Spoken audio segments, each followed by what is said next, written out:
हाय,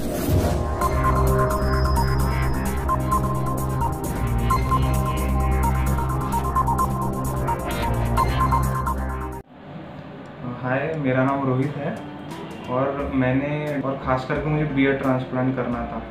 hair transplant यानी sir पे नहीं करना था, बियर ट्रांसप्लांट करना था क्योंकि वहाँ पे रूट्स कम थे।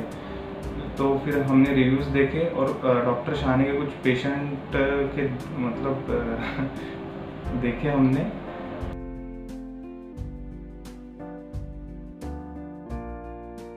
मैं आया 2 दिन बाद डॉक्टर शाहनी के पास कॉल करके उनके क्लिनिक में। फिर मैंने सर से कंसल्ट किया, उन्होंने मुझे बताया कि क्या क्या प्रोसेस रहेंगी, कैसे वो ऑपरेट करेंगे, क्या उसके इल इफेक्ट्स रहेंगे, क्या एडवांटेजेस रहेंगे, ये सब बताया। ये सब कैलकुलेट करके मैंने ये डिसीजन लिया कि जो डिसएडवांटेजेस है वो बहुत कम है और वो बहुत कम टाइम के लिए रहेंगे, जबकि एडवांटेजेस है वो लॉन्ग टर्म है और जब तक आप जी रहे हो तब तक उसके एडवांटेजेस रहेंगे। अगर मैं बियर्ड ट्रांसप्लांट कर रहा हूँ तो लाइफ लॉन्ग वो बियर्ड रहेंगी मुझे। और जो इल इफेक्ट्स थे, मतलब डार्क स्किन होना, ये कुछ देर के बाद सब चला जाता है, एकदम स्किन के रंग में आ जाता है। तो फिर 6 मई को मैं आया था और 12 मई को मैंने ऑपरेट किया, यानी डॉक्टर ने ऑपरेट किया मुझ पर। तो एटलीस्ट हमें 6 घंटे लगे ऑपरेट करने में, क्योंकि कैसे रहता है, बहुत छोटे माइन्यूट काम है, बहुत मिनिस्कुल काम है, तो टाइम लगता है वो सब करने में। और ऑपरेट होने के बाद बहुत केयर करना था हमें फेस का, जैसे कि हमें सीधा सोना पड़ता है क्योंकि स्वेलिंग आती है फेस पे, और मुंह आड़ा टेढ़ा नहीं कर सकते हम सोते वक्त, स्कैब्स रहते हैं तो वो निकल सकता है और उसके वजह से हमारी हीलिंग प्रोसेस उसी के वजह से होती है। तो ये बहुत इंपॉर्टेंट चीज़ थी फॉलो करने के लिए। तो 2 दिन बाद हमारा ये जो पट्टी थी फेस पे लगी थी, ये सब निकाल दिए सर ने।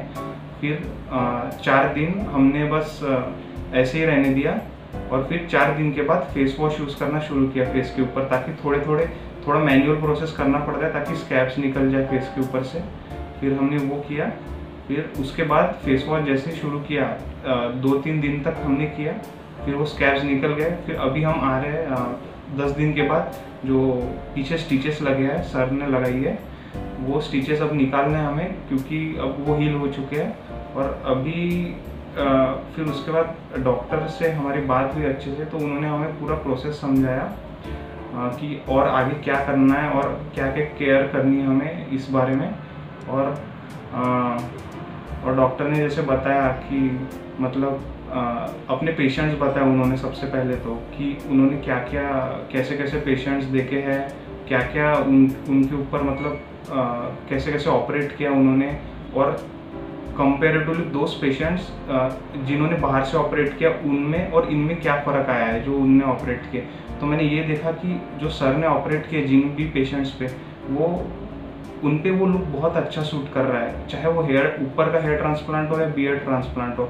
और कंपेरेटिवली दोज पेशेंट जिनने बाहर से किया है, खास करके स्वेलिंग पार्ट में उन्हें बहुत स्वेलिंग आ जाती है, वो डर जाते हैं। और अब मेरी बात करूँ तो मुझे भी आई थी स्वेलिंग, 2-3 दिन के लिए रही ज़्यादा से ज़्यादा, बट वो बहुत जल्दी उतर गई, मुझे पता भी नहीं चला कि स्वेलिंग थी मुझे।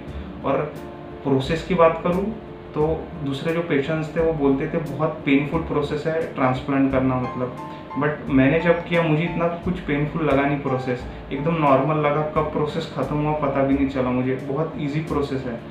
और मैं तो चाहता हूँ अगर कोई करना चाहता है तो डॉक्टर शाहनी से कराए, क्योंकि he is the best in the industry.